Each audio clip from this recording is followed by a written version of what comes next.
বিসমিল্লাহির রহমানির রহিম। দয়াময় পরম দয়ালু আল্লাহর নামে।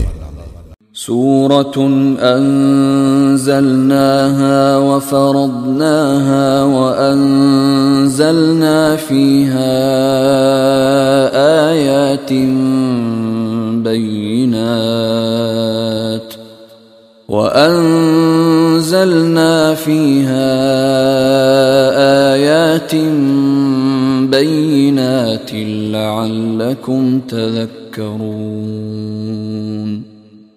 ইহা একটি সূরা, ইহা আমি অবতীর্ণ করিয়াছি এবং ইহার বিধানকে অবশ্যই পালনীয় করিয়াছি। ইহাতে আমি অবতীর্ণ করিয়াছি সুস্পষ্ট আয়াতসমূহ, যাহাতে তোমরা উপদেশ গ্রহণ করো। الزانية والزاني فاجلدوا كل واحد منهما 100 جلدة ولا تأخذكم بهما رأفة في دين الله إن كنتم تؤمنون بالله واليوم الآخر وليشهد عذابهما طائفة من المؤمنين। ব্যভিচারিণী ও ব্যভিচারী উহাদের প্রত্যেককে 100 কষাঘাত করিবে। আল্লাহর বিধান কার্যকরী করণে উহাদের প্রতি দয়া যেন তোমাদেরকে প্রভাবান্বিত না করে। যদি তোমরা আল্লাহে এবং পরকালে বিশ্বাসী হও, মুমিনদের একটি দল যেন ইহাদের শাস্তি প্রত্যক্ষ করে। الزاني لا ينكح إلا زانية أو مشركة والزانية لا ينكحها إلا زان أو مشرك وحرم ذلك على المؤمنين। ব্যভিচারী ব্যভিচারিণীকে অথবা মুশরিক নারীকে ব্যতীত বিবাহ করে না, এবং ব্যভিচারিণী তাহাকে ব্যভিচারী অথবা মুশরিক ব্যতীত কেহ বিবাহ করে না। মুমিনদের জন্য ইহা নিষিদ্ধ করা হইয়াছে। والذين يرمون المحصنات ثم لم يأتوا بأربعة شهداء فاجلدوهم 80 جلدة ولا تقبلوا لهم شهادة أبدا وأولئك هم الفاسقون। যাহারা সাধবী রমণীর প্রতি অপবাদ আরোপ করে এবং 4 জন সাক্ষী উপস্থিত করে না, তাহাদেরকে 80টি কষাঘাত করিবে এবং কখনো তাহাদের সাক্ষ্য গ্রহণ করিবে না। ইহারাই তো সত্যত্যাগী।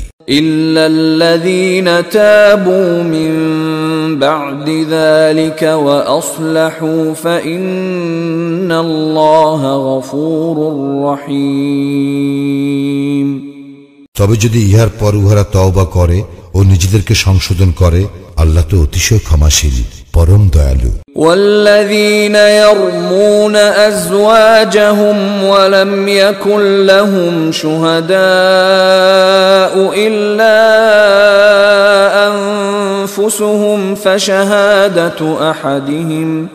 فشهادة أحدهم 4 شهادات بالله إنه لمن الصادقين। এবং যাহারা নিজেদের স্ত্রীর প্রতি অপবাদ আরোপ করে অথচ নিজেরা ব্যতীত তাহাদের কোনো সাক্ষী নাই, তাহাদের প্রত্যেকের সাক্ষ্য এই হইবে যে সে আল্লাহর নামে 4 বার শপথ করিয়া বলিবে যে সে অবশ্যই সত্যবাদী। والخامسة أن لعنة الله عليه إن كان من الكاذبين। এবং 5ম বারে বলিবে যে সে মিথ্যাবাদী হইলে তাহার উপরে নামিয়ে আসিবে আল্লাহর লানত। ويدرأ عنها العذاب أن تشهد 4 شهادات بالله إنه لمن الكاذبين। তবে স্ত্রীর শাস্তি রহিত হইবে যদি সে 4 বার আল্লাহর নামে শপথ করিয়া সাক্ষ্য দেয় যে তাহার স্বামী মিথ্যাবাদী। والخامسة أن غضب الله عليها إن كان من الصادقين এবং পঞ্চমবারে বলে যে তাহার স্বামী সত্যবাদী হইলে তাহার নিজের উপর নামিয়ে আসবে আল্লাহর গজব। ولولا فضل الله عليكم ورحمته وأن الله تواب حكيم তোমাদের প্রতি আল্লাহর অনুগ্রহ ও দয়া না থাকিলে তোমাদের কেহই অব্যাহতি পাইতে না এবং আল্লাহ তওবা গ্রহণকারী ও প্রজ্ঞাময়। إن الذين جاءوا بالإفك عصبة منكم لا تحسبوه شرا لكم بل هو خير لكم لكل امرئ منهم ما اكتسب من الإثم والذي تولى كبره منهم له عذاب عظيم যাহারা এই অপবাদ রচনা করিয়াছে তাহারা তো তোমাদেরই একটি দল, ইহাকে তোমরা তোমাদের জন্য অনিষ্টকর মনে করিও না, বরং ইহা তো তোমাদের জন্য কল্যাণকর। উহাদের প্রত্যেকের জন্য আছে উহাদের কৃত পাপ কর্মের ফল, এবং উহাদের মধ্যে যে এই ব্যাপারে প্রধান ভূমিকা গ্রহণ করিয়াছে তাহার জন্য আছে মহাশাস্তি। لولا إذ سمعتموه ظن المؤمنون والمؤمنات بأنفسهم خيرا وقالوا هذا إفك مبين যখন তাহারা ইহা শুনিল তখন মুমিন পুরুষ এবং মুমিন নারীগণ আপন লোকদের সম্পর্কে কেন ভালো ধারণা করিল না এবং বলিল না ইহা তো সুস্পষ্ট অপবাদ। لولا جاءوا عليه بأربعة شهداء فإذ لم يأتوا بالشهداء فأولئك عند الله هم الكاذبون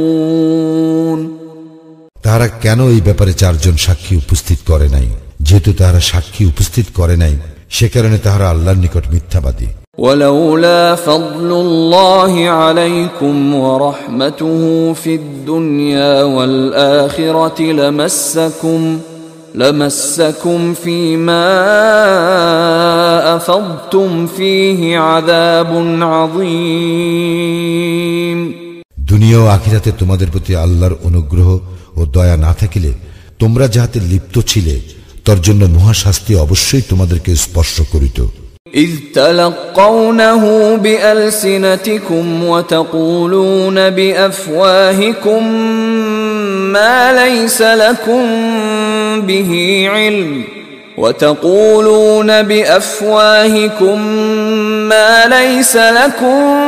به علم وتحسبونه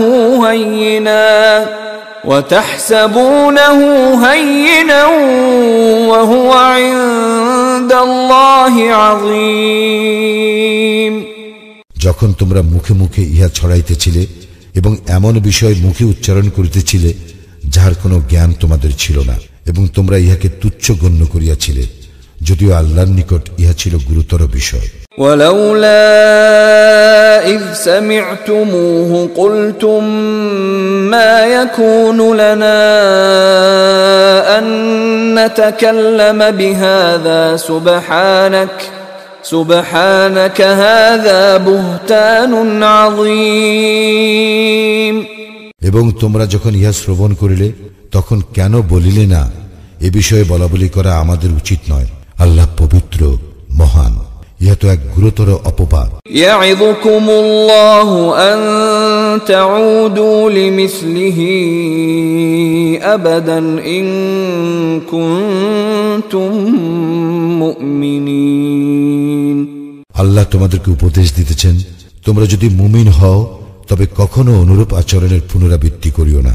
ওয়ায়ুবাইয়িনুল্লাহু লাকুমুল আয়াত ওয়াল্লাহু আলিমুন হাকীম। আল্লাহ তোমাদের জন্য আয়াতসমূহ সুস্পষ্টভাবে বিবৃত করেন এবং আল্লাহ সর্বজ্ঞ প্রজ্ঞাময়। إن الذين يحبون أن تشيع الفاحشة في الذين آمنوا لهم عذاب أليم في الدنيا والآخرة والله يعلم وأنتم لا تعلمون। যাহারা মুমিনদের মধ্যে অশ্লীলতার প্রসার কামনা করে তাহাদের জন্য আছে দুনিয়া ও আখিরাতের মর্মন্তুদ শাস্তি, এবং আল্লাহ জানেন, তোমরা জানো না।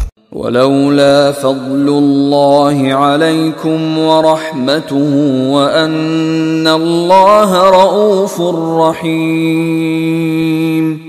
তোমাদের প্রতি আল্লাহর অনুগ্রহ ও দয়া না থাকিলে তোমরা কেহই অব্যাহতি পাইতে না, এবং আল্লাহ দয়াদ্র ও পরম দয়ালু। يا أيها الذين آمنوا لا تتبعوا خطوات الشيطان ومن يتبع خطوات الشيطان فإنه يأمر بالفحشاء والمنكر ولولا فضل الله عليكم ورحمته ما زكى منكم من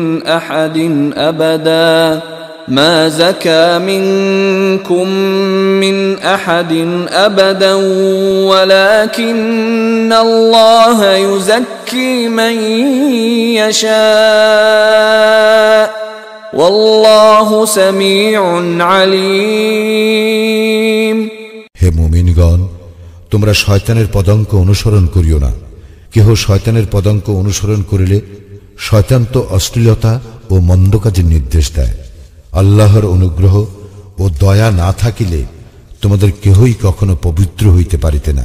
তবে আল্লাহ যাহাকে ইচ্ছা পবিত্র করিয়া থাকেন, এবং আল্লাহ সর্বশ্রোতা সর্বজ্ঞ।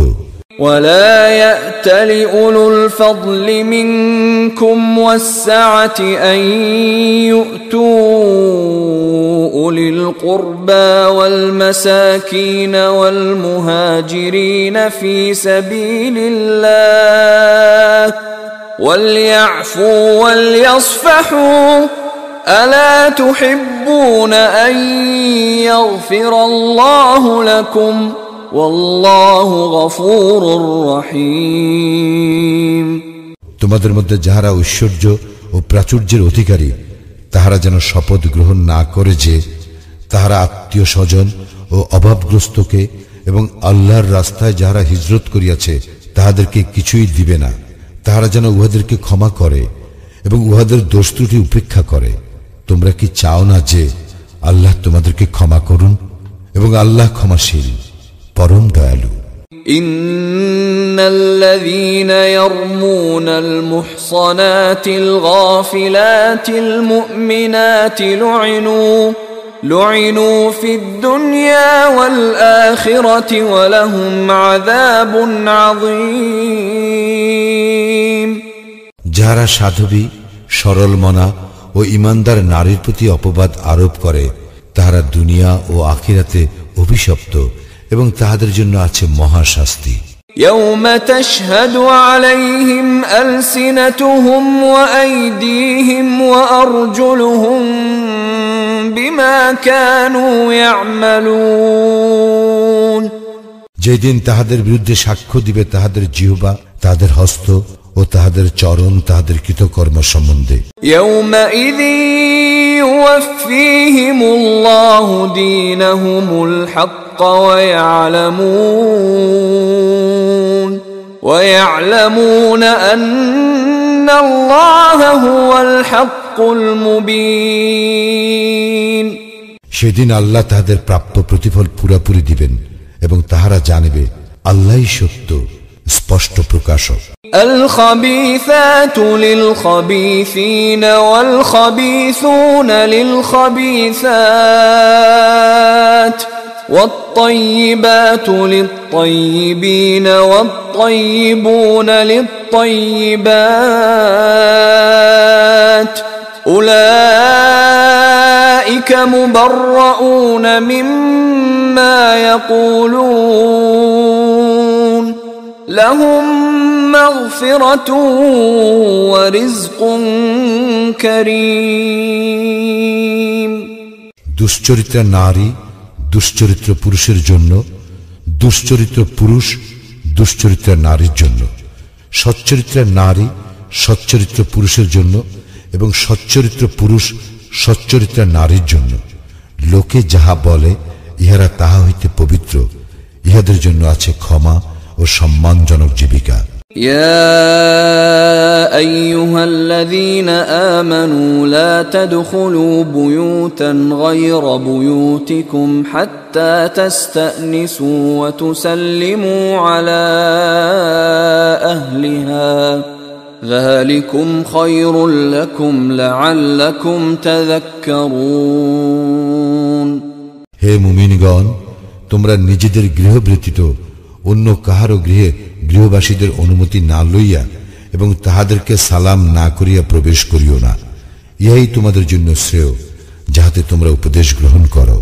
فإن لم تجدوا فيها أحدا فلا تدخلوها حتى يؤذن لكم وإن قيل لكم ارجعوا فارجعوا هو أزكى لكم والله بما تعملون عليم যদি তোমরা গৃহে কাউকে না পাও তাহলে উহাতে প্রবেশ করিবে না যতক্ষণ না তোমাদেরকে অনুমতি দেওয়া হয়।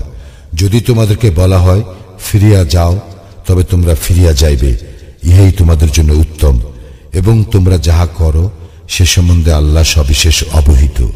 ليس عليكم جناح أن تدخلوا بيوتا غير مسكونة فيها متاع لكم والله يعلم ما تبدون وما تكتمون যে গৃহে কেহ বাস করে না তাহাতে তোমাদের জন্য দ্রব্য সামগ্রী থাকিলে সেখানে তোমাদের প্রবেশে কোনো পাপ নাই, এবং আল্লাহ জানেন যাহা তোমরা প্রকাশ করো এবং যাহা তোমরা গোপন করো।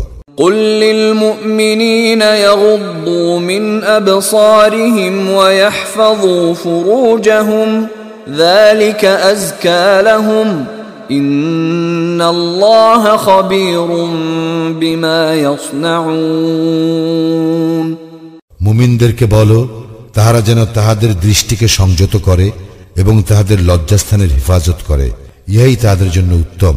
উহারা যাহা করে নিশ্চয় আল্লাহ সে বিষয় সম্যক অবহিত। وقل للمؤمنات يغضضن من أبصارهن ويحفظن فروجهن ولا يبدين زينتهن إلا ما ظهر منها وليضربن بخمرهن على جيوبهن ولا يبدين زينتهن إلا لبعولتهن أو آبائهن أو آباء بعولتهن أو أبنائهن أو أبناء بعولتهن أو إخوانهن أو بني إخوانهن أو بني أخواتهن أو نسائهن أو ما ملكت أيمانهن أو التابعين غير أولي الإربة من الرجال أو الطفل الذين لم يظهروا على عورات النساء ولا يضربن بأرجلهن ليعلم ما يخفين من زينتهن وتوبوا إلى الله جميعا أيها المؤمنون لعلكم تفلحون আর মুমিন নারীদেরকে বলো, তাহারা যেন তাহাদের দৃষ্টিকে সংযত করে ও তাহাদের লজ্জাস্থানের হেফাজত করে। তাহারা যেন যাহা সাধারণত প্রকাশ থাকে তাহা ব্যতীত তাহাদের আভরণ প্রদর্শন না করে। তাহাদের গ্রীবা ও বক্ষদেশ যেন মাথার উপর কাপড় দ্বারা আবৃত করে। তাহারা যেন তাহাদের স্বামী, পিতা, শ্বশুর, পুত্র, স্বামীর পুত্র, ভ্রাতা, ভ্রাতুষ্পুত্র, ভগ্নীপুত্র, আপন নারীগণ, তাহাদের মালিকানাধীন দাসী, পুরুষদের মধ্যে যৌন কামনা রহিত পুরুষ এবং নারীদের গোপন অঙ্গ সম্বন্ধে অজ্ঞ বালক ব্যতীত কাহারও নিকট তাহাদের আভরণ প্রকাশ না করে। তাহারা যেন তাহাদের গোপন আভরণ প্রকাশের উদ্দেশ্যে সজোরে পদক্ষেপ না করে। হে মুমিনগণ, তোমরা সকলে আল্লাহর দিকে প্রত্যাবর্তন করো, যাহাতে তোমরা সফল কাম হইতে পারো। وأنكحوا الأيام منكم والصالحين من عبادكم وإمائكم إن يكونوا فقراء يغنهم الله من فضله والله واسع عليم। তোমাদের মধ্যে যাহারা আইয়িম তাহাদের বিবাহ সম্পাদন করো এবং তোমাদের দাস ও দাসীদের মধ্যে যাহারা সৎ তাহাদেরও। তাহারা অভাবগ্রস্ত হইলে আল্লাহ নিজ অনুগ্রহে তাহাদেরকে অভাবমুক্ত করিয়া দিবেন। আল্লাহ তো প্রাচুর্যময়, সর্বজ্ঞ। وَلْيَسْتَعْفِفِ الَّذِينَ لَا يَجِدُونَ نِكَاحًا حَتَّى يُغْنِيَهُمُ اللَّهُ مِنْ فَضْلِهِ وَالَّذِينَ يَبْتَغُونَ الْكِتَابَ مِمَّا مَلَكَتْ أَيْمَانُكُمْ فَكَاتِبُوهُمْ إِنْ عَلِمْتُمْ فِيهِمْ خَيْرًا وَآتُوهُمْ مِمَّا لِلَّهِ الَّذِي آتَاكُمْ وَلَا تُكْرِهُوا فَتَيَاتِكُمْ عَلَى الْبِغَاءِ إِنْ أَرَدْنَ تَحَصُّنًا لِتَبْتَغُوا عَرَضَ الْحَيَاةِ الدُّنْيَا وَمَنْ يُكْرِههُّنَّ فَإِنَّ اللَّهَ مِنْ بَعْدِ إِكْرَاهِهِنَّ غَفُورٌ رَحِيمٌ। যাহাদের বিবাহের সামর্থ্য নাই, আল্লাহ তাহাদেরকে নিজ অনুগ্রহে অভাবমুক্ত না করা পর্যন্ত তাহারা যেন সংযম অবলম্বন করে এবং তোমাদের মালিকানাধীন দাস দাসীদের মধ্যে কেহ তাহার মুক্তির জন্য লিখিত চুক্তি চাহিলে তাহাদের সঙ্গে চুক্তিতে আবদ্ধ হও, যদি তোমরা উহাদের মধ্যে মঙ্গলের সন্ধান পাও। আল্লাহ তোমাদেরকে যে সম্পদ দিয়াছেন তা হইতে তোমরা উহাদেরকে দান করিবে। তোমাদের দাসীগণ সতীত্ব রক্ষা করিতে চাইলে পার্থিব জীবনের ধন লালসায় তাহাদেরকে ব্যভিচারিণী হইতে বাধ্য করিও না। আর যে তাহাদেরকে বাধ্য করে তবে তাহাদের উপর জবরদস্তির পর আল্লাহ তো ক্ষমাশীল, পরম দয়ালু। وَلَقَدْ أَنزَلْنَا إِلَيْكُمْ آيَاتٍ مُبَيِّنَاتٍ وَمَثَلًا مِنَ الَّذِينَ خَلَوْا مِنْ قَبْلِكُمْ وَمَوْعِظَةً لِلْمُتَّقِينَ। আমি তো তোমাদের নিকট অবতীর্ণ করিয়াছি সুস্পষ্ট আয়াত, তোমাদের পূর্ববর্তীদের দৃষ্টান্ত ও মুত্তাকিদের জন্য উপদেশ। আল্লাহু নূরুস সামাওয়াতি ওয়াল আরদ مثل نوره كمشكاة فيها مصباح المصباح في زجاجة الزجاجة كأنها كوكب دري يوقد من شجرة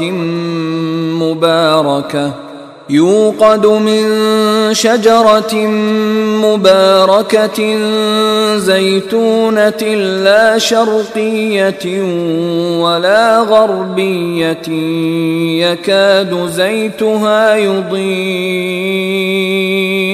يكاد زيتها يضيء ولو لم تمسسه نار نور على نور يهدي الله لنوره من يشاء ويضرب الله الأمثال للناس والله بكل شيء عليم। আল্লাহ আকাশ মণ্ডলীয় পৃথিবীর জ্যোতি, তাহার জ্যোতির উপমা যেন একটি দীপাধার, যাহার মধ্যে আছে এক প্রদীপ। প্রদীপটি একটি কাঁচের আবরণের মধ্যে স্থাপিত। কাঁচের আবরণটি উজ্জ্বল নক্ষত্র সদৃশ। ইহা প্রজ্বলিত করা হয় পুত পবিত্র জয়তুন বৃক্ষের তৈল দ্বারা, যাহা প্রাচ্যের নয়, প্রতীচ্যেরও নয়। অগ্নি উহাকে স্পর্শ না করিল, যেন উহার তৈল উজ্জ্বল আলো দিতেছে, জ্যোতির উপর জ্যোতি। আল্লাহ যাহাতে ইচ্ছা পথ নির্দেশ করেন তাহার জ্যোতির দিকে। আল্লাহ মানুষের জন্য উপমা দিয়া থাকেন এবং আল্লাহ সর্ববিষয়ে সর্বজ্ঞ। في بيوت أذن الله أن ترفع ويذكر فيها اسمه يسبح له فيها بالغدو والآصال। সেই সকল গৃহে যাহাকে সমুন্নত করিতে এবং যাহাতে তাহার নাম স্মরণ করিতে আল্লাহ নির্দেশ দিয়াছেন, সকাল ও সন্ধ্যায় তাহার পবিত্রতা ও মহিমা ঘোষণা করে। رجال لا تلهيهم تجارة ولا بيع عن ذكر الله وإقام الصلاة وإيتاء الزكاة يخافون يوما تتقلب فيه القلوب والأبصار।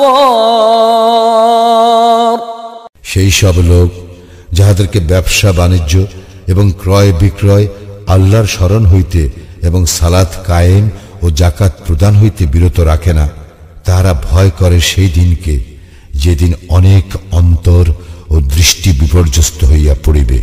ليجزيهم الله أحسن ما عملوا ويزيدهم من فضله والله يرزق من يشاء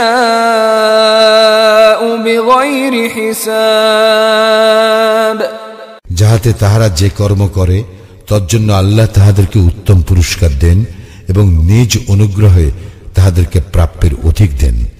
আল্লাহ যাহাকে ইচ্ছা অপরিমিত জীবিকা দান করেন।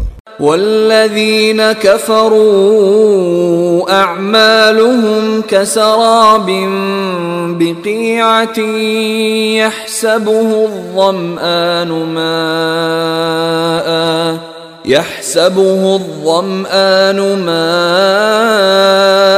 حتى إذا جاءه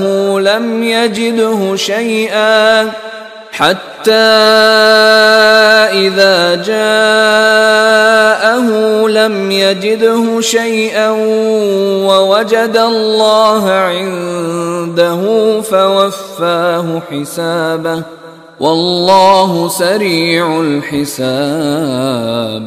যাহারা কুফরি করে তাহাদের কর্ম মরুভূমির মরিচিকা সদৃশ। পিপাসার্থ যাহাকে পানি মনে করিয়া থাকে, কিন্তু সে উহার নিকট উপস্থিত হইলে দেখিবে উহা কিছু নয় এবং সে পাইবে সেখানে আল্লাহকে। অতঃপর তিনি তাহার কর্মফল পূর্ণ মাত্রায় দিবেন। আল্লাহ হিসাব গ্রহণে তৎপর। أو كظلمات في بحر لجي يغشاه موج من فوقه سحاب ظلمات بعضها فوق بعض إذا أخرج يده لم يكد يراها ومن لم يجعل الله له نورا فما له من نور। অথবা তাহাদের কর্ম গভীর সমুদ্র তলের অন্ধকার সদৃশ, যাহাকে আচ্ছন্ন করে তরঙ্গের উপর তরঙ্গ, যাহার ঊর্ধ্বে মেঘপুঞ্জ, অন্ধকার পুঞ্জ স্তরের উপর স্তর, এমনকি সে হাত বাহির করিলে তাহা আদৌ দেখিতে পাইবে না। আল্লাহ যাহাকে জ্যোতি দান করেন না, তাহার জন্য কোনো জ্যোতি নাই। ألم تر أن الله يسبح له من في السماوات والأرض والطير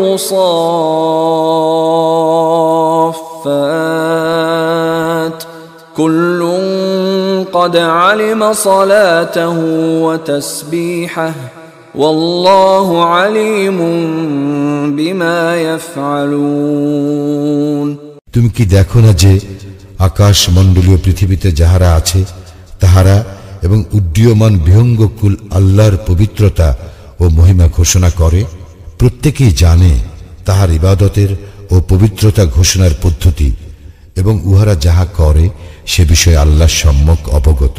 وَلِلَّهِ مُلْكُ السَّمَاوَاتِ وَالْأَرْضِ وَإِلَى اللَّهِ الْمَصِيرُ আকাশ মণ্ডলীয় পৃথিবীর সার্বভৌমত্ব আল্লাহরই এবং আল্লাহরই দিকে প্রত্যাবর্তন। أَلَمْ تَرَ أَنَّ اللَّهَ يُزْجِي سَحَابًا ثُمَّ يُؤَلِّفُ بَيْنَهُ ثم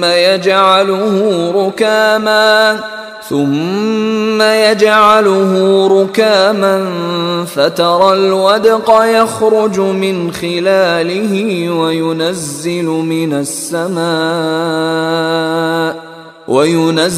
من السماء من جبال فيها من برد فيصيب به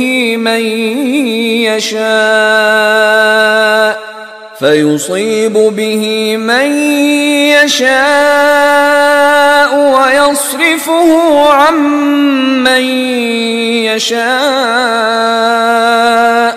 يكاد سنا برقه يذهب بالأبصار তুমি কি দেখো না আল্লাহ সঞ্চালিত করেন মেঘমালাকে, তৎপর তাহাদেরকে একত্র করেন এবং পরে পুঞ্জীভূত করেন। অতঃপর তুমি দেখিতে পাও উহার মধ্য হইতে নির্গত হয় বারিধারা। আকাশস্থিত শিলাস্তূপ হইতে তিনি বর্ষণ করেন শিলা, এবং ইহা দ্বারা তিনি যাহাকে ইচ্ছা আঘাত করেন এবং যাহাকে ইচ্ছা তাহার উপর হইতে ইহা অন্যদিকে ফিরাইয়া দেন। মেঘের বিদ্যুৎ ঝলক দৃষ্টিশক্তি প্রায় কাড়িয়া নেয়। يقلب الله الليل والنهار إن في ذلك لعبرة لأولي الأبصار আল্লাহ দিবস ও রাত্রি পরিবর্তন ঘটান, ইহাতে শিক্ষা রইয়াছে অন্তর্দৃষ্টি সম্পন্নদের জন্য। والله خلق كل دابة من ماء فمنهم من يمشي على بطنه ومنهم من يمشي على رجلين ومنهم من يمشي على أربع يخلق الله ما يشاء إن الله على كل شيء قدير আল্লাহ সমস্ত জীব সৃষ্টি করিয়াছেন পানি হইতে। উহাদের কতক পেটে ভর দিয়া চলে, কতক দুই পায়ে চলে এবং কতক চলে চার পায়ে। আল্লাহ যাহা ইচ্ছা সৃষ্টি করেন, নিশ্চয় আল্লাহ সর্ববিষয়ে সর্বশক্তিমান। لقد أنزلنا آيات مبينات والله يهدي من يشاء إلى صراط مستقيم আমি তো সুস্পষ্ট নিদর্শন অবতীর্ণ করিয়াছি, আল্লাহ যাহাকে ইচ্ছা সরল সঠিক পথ প্রদর্শন করেন। ويقولون آمنا بالله وبالرسول وأطعنا ثم يتولى فريق منهم من بعد ذلك وما أولئك بالمؤمنين উহারা বলে, আমরা আল্লাহ ও রাসূলের প্রতি ঈমান আনিলাম এবং আমরা আনুগত্য স্বীকার করিলাম, কিন্তু ইহার পর উহাদের একদল মুখ ফিরাইয়া নেয়। বস্তুত উহারা মুমিন নয়। وَإِذَا دُعُوا إِلَى اللَّهِ وَرَسُولِهِ لِيَحْكُمَ بَيْنَهُمْ إِذَا فَرِيقٌ مِّنْهُمْ مُعْرِضُونَ এবং যখন উহাদেরকে আহ্বান করা হয় আল্লাহ ও তাহার রাসূলের দিকে উহাদের মধ্যে ফয়সালা করিয়া দিবার জন্য, তখন উহাদের একদল মুখ ফিরাইয়া নেয়। وَإِن يَكُن لَّهُمُ الْحَقُّ يَأْتُوا إِلَيْهِ مُذْعِنِينَ। আর যদি উহাদের প্রাপ্য থাকে, তাহলে উহারা বিনীতভাবে রাসূলের নিকট ছুটিয়া আসে। أَفِي قُلُوبِهِم مَّرَضٌ أَمِ ارْتَابُوا أَمْ يَخَافُونَ أَن يَحِيفَ اللَّهُ عَلَيْهِمْ وَرَسُولُهُ بَلْ أُولَٰئِكَ هُمُ الظَّالِمُونَ। উহাদের অন্তরে কি ব্যাধি আছে? না উহারা সংশয় পোষণ করে, না উহারা ভয় করে যে আল্লাহ ও তাহার রাসূল উহাদের প্রতি জুলুম করিবেন, বরং উহারাই তো জালিম। إنما كان قول المؤمنين إذا دعوا إلى الله ورسوله ليحكم بينهم أن يقولوا سمعنا وأطعنا وأولئك هم المفلحون। মুমিনদের উক্তি তো এই, যখন তাহাদের মধ্যে ফয়সালা করিয়া দিবার জন্য আল্লাহ এবং তাহার রাসূলের দিকে আহ্বান করা হয়, তখন তাহারা বলে, আমরা শ্রবণ করিলাম ও আনুগত্য করিলাম, আর উহারাই তো সফল কাম। ومن يطع الله ورسوله ويخشى الله ويتقه فأولئك هم الفائزون। যারা আল্লাহ ও তাহার রাসূলের আনুগত্য করে, আল্লাহকে ভয় করে ও তাহার অবাধ্যতা হইতে সাবধান থাকে, তাহারাই সফল কাম। وأقسموا بالله جهد أيمانهم لئن أمرتهم ليخرجن قل لا تقسموا طاعة معروفة إن الله خبير بما تعملون। উহারা দৃঢ়ভাবে আল্লাহর শপথ করিয়া বলে যে, তুমি উহাদেরকে আদেশ করিলে উহারা অবশ্যই বাহির হইবে। তুমি বলো, শপথ করিও না, যথার্থ আনুগত্যই কাম্য। তোমরা যাহা করো, নিশ্চয়ই আল্লাহ সে বিষয় সবিশেষ অবহিত। قل أطيعوا الله وأطيعوا الرسول فإن تولوا فإنما عليه ما حمل وعليكم ما حملتم وإن تطيعوه تهتدوا وما على الرسول إلا البلاغ المبين। বলো, আল্লাহর আনুগত্য করো এবং রাসূলের আনুগত্য করো, অতঃপর যদি তোমরা মুখ ফিরাইয়া লও, তবে তাহার উপর অর্পিত দায়িত্বের জন্য সেই দায়ী, এবং তোমাদের উপর অর্পিত দায়িত্বের জন্য তোমরাই দায়ী, এবং তোমরা তাহার আনুগত্য করিলে সৎপথ পাইবে। আর রাসূলের কাজ তো কেবল স্পষ্টভাবে পৌঁছাইয়া দেওয়া।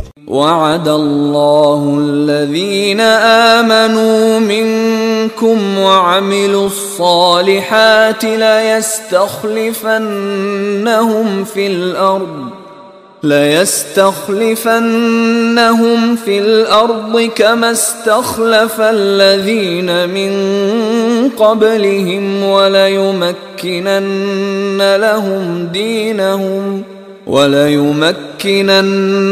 لهم دينهم الذي ارتضى لهم وليبدلنهم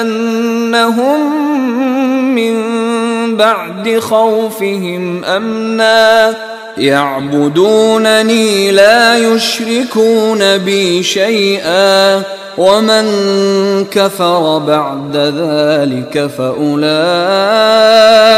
هم الفاسقون। তোমাদের মধ্যে যাহারা ঈমান আনে ও সৎকর্ম করে, আল্লাহ তাহাদেরকে প্রতিশ্রুতি দিতেছেন যে তিনি অবশ্যই তাহাদেরকে পৃথিবীতে প্রতিনিধিত্ব দান করিবেন, যেমন তিনি প্রতিনিধিত্ব দান করিয়াছিলেন তাহাদের পূর্ববর্তীদেরকে, এবং তিনি অবশ্যই তাহাদের জন্য প্রতিষ্ঠিত করিবেন তাহাদের দিনকে, যাহা তিনি তাহাদের জন্য পছন্দ করিয়াছেন, এবং তাহাদের ভয়ভীতির পরিবর্তে তাহাদেরকে অবশ্যই নিরাপত্তা দান করিবেন। তাহারা আমার ইবাদত করিবে, আমার কোনো শরীক করিবে না। অতঃপর যাহারা অকৃতজ্ঞ হইবে তাহারা তো সত্যত্যাগী। وَأَقِيمُوا الصَّلَاةَ وَآتُوا الزَّكَاةَ وَأَطِيعُوا الرَّسُولَ لَعَلَّكُمْ تُرْحَمُونَ। তোমরা সালাত কায়েম করো, যাকাত দাও এবং রাসূলের আনুগত্য করো, যাহাতে তোমরা অনুগ্রহ ভাজন হইতে পারো। لا تحسبن الذين كفروا معجزين في الأرض ومأواهم النار ولبئس المصير। তুমি কাফিরদেরকে পৃথিবীতে কখনো প্রবল মনে করিও না, উহাদের আশ্রয়স্থল দোজখ, কত নিকৃষ্ট এই পরিণাম। يا أيها الذين آمنوا ليستأذنكم الذين ملكت أيمانكم والذين لم يبلغوا الحلم منكم 3 مرات من قبل صلاة الفجر وحين تضعون ثيابكم من الظهيرة ومن بعد صلاة العشاء 3 عورات لكم ليس عليكم ولا عليهم جناح بعدهن طوافون عليكم بعضكم على بعض كذلك يبين الله لكم الآيات والله عليم حكيم। হে মুমিনগণ, তোমাদের মালিকানাধীন দাস দাসীগণ এবং তোমাদের মধ্যে যাহারা বয়প্রাপ্ত হয় নাই, তাহারা যেন তোমাদের কক্ষে প্রবেশ করিতে 3 সময়ের অনুমতি গ্রহণ করে। ফজরের সালাতের পূর্বে, দ্বীপ্রহরে যখন তোমরা তোমাদের পোশাক খুলিয়া রাখো তখন, এবং ঈশার সালাতের পর। এই 3 সময় তোমাদের গোপনীয়তার সময়। এই 3 সময় ব্যতীত অন্য সময় বিনা অনুমতিতে প্রবেশ করিলে তোমাদের জন্য এবং তাহাদের জন্য কোনো দোষ নাই। তোমাদের একে অপরের নিকট তো যাতায়াত করিতেই হয়। এইভাবে আল্লাহ তোমাদের নিকট তাহার নির্দেশ সুস্পষ্টভাবে বিবৃত করেন। আল্লাহ সর্বজ্ঞ, প্রজ্ঞাময়। وَإِذَا بَلَغَ الْأَطْفَالُ مِنكُمُ الْحُلُمَ فَلْيَسْتَأْذِنُوا كَمَا اسْتَأْذَنَ الَّذِينَ مِن قَبْلِهِمْ كَذَلِكَ يُبَيِّنُ اللَّهُ لَكُمْ آيَاتِهِ وَاللَّهُ عَلِيمٌ حَكِيمٌ। আর তোমাদের সন্তান সন্ততি বয়ঃপ্রাপ্ত হইলে তাহারা যেন অনুমতি প্রার্থনা করে, যেমন অনুমতি প্রার্থনা করিয়া থাকে তাহাদের বয়োজ্যেষ্ঠগণ। এইভাবে আল্লাহ তোমাদের জন্য তাহার নির্দেশ সুস্পষ্টভাবে বিবৃত করেন। আল্লাহ সর্বজ্ঞ, প্রজ্ঞাময়। والقواعد من النساء اللاتي لا يرجون نكاحا فليس عليهن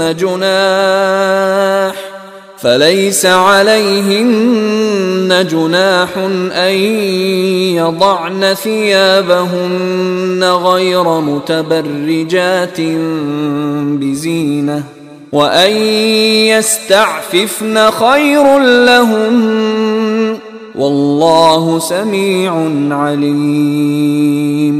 বৃদ্ধা নারী যাহারা বিবাহের আশা রাখে না, তাহাদের জন্য অপরাধ নাই যদি তাহারা তাহাদের সৌন্দর্য প্রদর্শন না করিয়া তাহাদের বহির্বাস খুলিয়া রাখে, তবে ইহা হইতে তাহাদের বিরত থাকাই তাহাদের জন্য উত্তম। আল্লাহ সর্বশ্রোতা, সর্বজ্ঞ। ليس على الأعمى حرج ولا على الأعرج حرج ولا على المريض حرج ولا على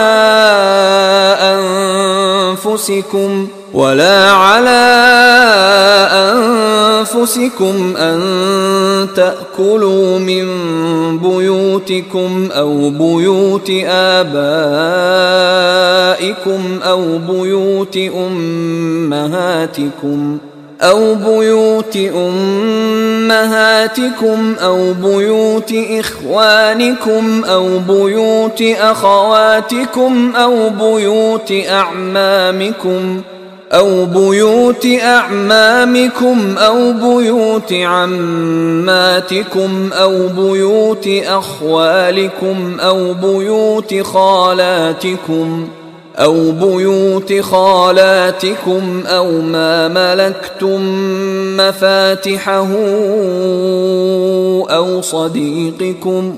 ليس عليكم جناح أن تأكلوا جميعا أو أشتاتا، فإذا دخلتم بيوتا فسلموا على أنفسكم تحية من عند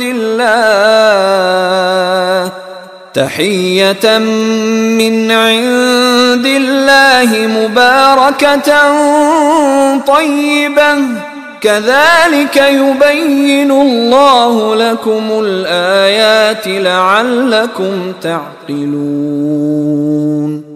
অন্ধের জন্য দোষ নাই, খঞ্জের জন্য দোষ নাই, রুগ্নের জন্য দোষ নাই এবং তোমাদের নিজেদের জন্য দোষ নাই আহার করা তোমাদের গৃহে অথবা তোমাদের পিতৃগণের গৃহে, মাতৃগণের গৃহে, ভাতৃগণের গৃহে, ভগ্নীগণের গৃহে, পিতৃব্যদের গৃহে, ফুফুদের গৃহে, মাতুলদের গৃহে, খালাদের গৃহে অথবা সেই সব গৃহে যাহার চাবির মালিক তোমরা অথবা তোমাদের বন্ধুদের গৃহে।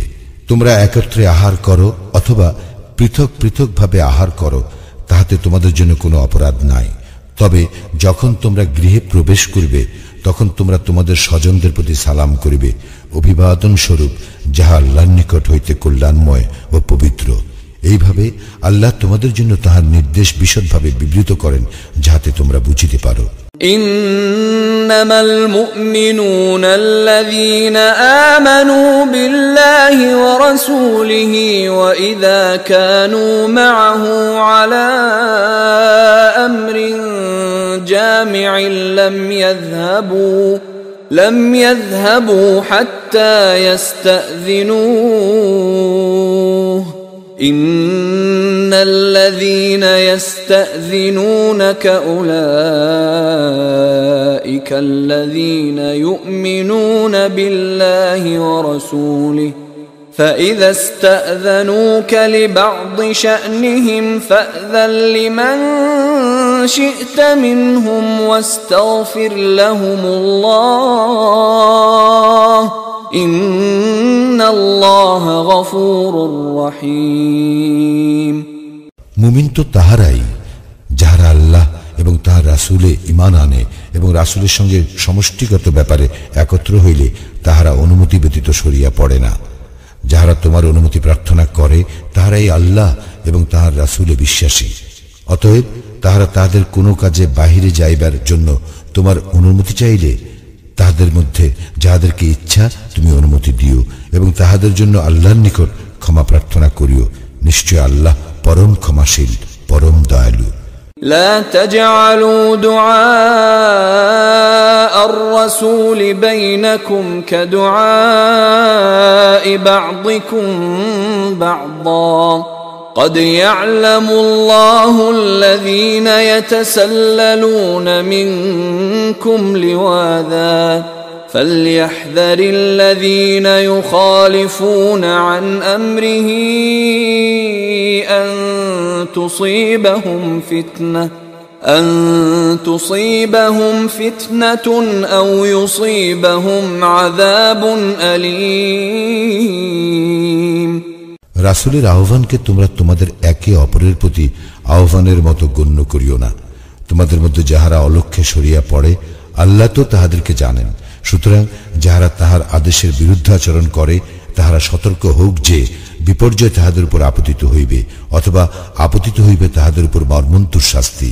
আলা ইন্না লিল্লাহি মা ফিস সামাওয়াতি ওয়াল আরদ قد يعلم ما أنتم عليه ويوم يرجعون إليه فينبئهم بما عملوا والله بكل شيء عليم। জানিয়া রাখো আকাশ মণ্ডলীয় পৃথিবীতে যাহা কিছু আছে তাহা আল্লাহরই। তোমরা যাহাতে ব্যাপৃত তিনি তাহা জানেন। যেদিন তাহারা তাহার নিকট প্রত্যাবর্তিত হইবে সেদিন তিনি তাহাদেরকে জানাইয়া দিবেন তাহারা যাহা করিত। আল্লাহ সর্ববিষয়ে সর্বজ্ঞ।